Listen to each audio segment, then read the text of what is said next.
ക്രൂരമർദ്ദനത്തിന്റെ ദൃശ്യങ്ങൾ പുറത്തുവന്നതോടെ സംസ്ഥാന വ്യാപകമായി ഇത്തരം കയ്യേറ്റങ്ങളുടെയും പോലീസിന്റെ ഉരുക്കുമുഷ്ടിയുടെയും വിവരങ്ങൾ പുറത്തുവരുന്നുണ്ട്. തുറന്നു പറയുന്നവരിൽ CPM നേതാക്കളുമുണ്ട് എന്നതാണ് പ്രത്യേകത.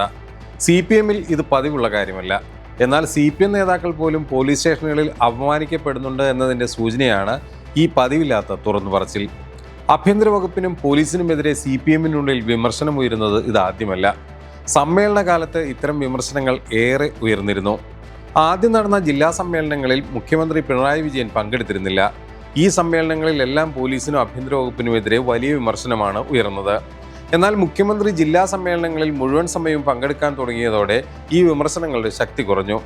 അപ്പോഴും CPMകാർക്ക് പോലും സ്റ്റേഷനിൽ കയറാൻ കഴിയുന്നില്ലെന്ന് പല പ്രതിനിധികളും പറയാതെ പറഞ്ഞു.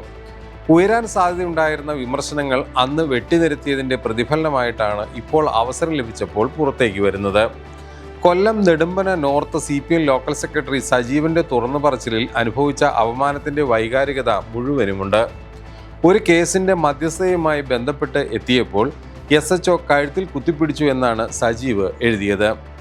ആഭ്യന്തരം ഭരിക്കുന്ന CPMന്റെ ഒരു പ്രധാന നേതാവിന് ഇതാണ് സ്റ്റേഷനിൽ നിന്ന് ലഭിക്കുന്ന അനുഭവം എങ്കിൽ പ്രതിപക്ഷത്തിരിക്കുന്നവരുടെയും മറ്റുള്ളവരുടെയും സാധാരണക്കാരുടെയും അവസ്ഥ എന്താകുമെന്ന് ഊഹിക്കാവുന്നതേ ഉള്ളൂ. പാർട്ടി ഇടപെട്ട് ഈ വിഷയത്തിൽ ഇനി സംസാരിക്കരുത് എന്ന് തിട്ടൂരമിറക്കിയിരിക്കുകയാണ് ഇപ്പോൾ CPM. 2012 കോന്നി CI ആയിരുന്ന മധുബാബു തന്നെ ലോക്കപ്പ് മർദ്ദനത്തിന് 3ാം മുറയ്ക്കും വിധേയമാക്കിയെന്ന ആരോപണം ഉന്നയിച്ചത് SFIയുടെ പത്തനംതിട്ട ജില്ലാ മുൻ പ്രസിഡന്റായിരുന്ന ജയകൃഷ്ണൻ തണ്ണിത്തോടാണ്. കഴിഞ്ഞ UDF സർക്കാരിൻ്റെ കാലത്ത് നടന്ന സംഭവത്തിൽ മധുബാബുവിനെതിരെ നടപടിയെടുക്കണമെന്ന് കാട്ടി 2016 SP ആയിരുന്ന ഹരിശങ്കർ ശുപാർശ ചെയ്തിരുന്നു. 9 വർഷമായി ഈ റിപ്പോർട്ട് പൂഴ്ത്തി അടവച്ചിരിക്കുകയാണ് പിണറായി സർക്കാർ. മധുബാബു ഇപ്പോൾ ആലപ്പുഴ DYSP ആയി ക്രമസമാധാനം നിയന്ത്രിക്കുകയാണ്. പോലീസ് ഉദ്യോഗസ്ഥർക്ക് ലഭിക്കുന്ന ഈ സംരക്ഷണമാണ് പലപ്പോഴും എന്തും ചെയ്യാനുള്ള ലൈസൻസായി മാറുന്നത് എന്നാണ് പ്രധാന ആരോപണം. പൂരം കലക്കൽ, RSS നേതാക്കളെ സന്ദർശിക്കൽ, അനധികൃത സ്വത്ത് സമ്പാദനം, ഒടുവിലായി ശബരിമല ട്രാക്ടർ യാത്ര, ഇങ്ങനെ ആരോപണങ്ങൾ നിരവധിയാണ് പോലീസിനെതിരെ ഉണ്ടായിട്ടും MR അജിത് കുമാർ എന്ന ഉദ്യോഗസ്ഥനെ ചേർത്ത് പിടിച്ചിരിക്കുകയാണ് മുഖ്യമന്ത്രി. ഇങ്ങനെ പ്രവർത്തിക്കുന്ന മുഖ്യമന്ത്രിയിൽ മറ്റെന്ത് പ്രതീക്ഷിക്കാന് എന്ന ചോദ്യമാണ് ഇപ്പോൾ വ്യാപകമായി ഉയരുന്നത്.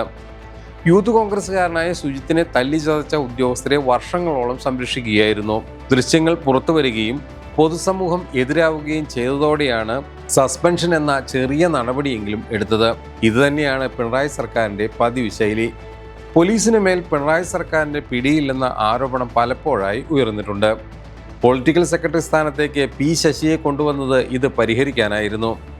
ലൈംഗികാരോപണത്തെ തുടർന്ന് പാർട്ടി നടപടി നേരിട്ട് നിൽക്കുകയായിരുന്ന ശശിയെ സംസ്ഥാന സമിതിയിൽ ഉൾപ്പെടുത്തിയ ശേഷമായിരുന്നു ഈ നിയമനം. എന്നാൽ ഈ നീക്കം ഗുണം ചെയ്തോ എന്ന ചോദ്യത്തിന് ഇനിയും പാർട്ടിക്കോ മുഖ്യമന്ത്രിക്കോ ഉത്തരമില്ല. CPM സഹയാത്രികനായ PV അൻവർ പുറത്തേക്ക് പോകുമ്പോൾ ഏറ്റവും കൂടുതൽ ആരോപണം ഉന്നയിച്ചതും P ശശിക്കും MR അജിത് കുമാറിനും എതിരെയായിരുന്നു. ഇനി തെരഞ്ഞെടുപ്പിന് മാസങ്ങൾ മാത്രമാണുള്ളത്.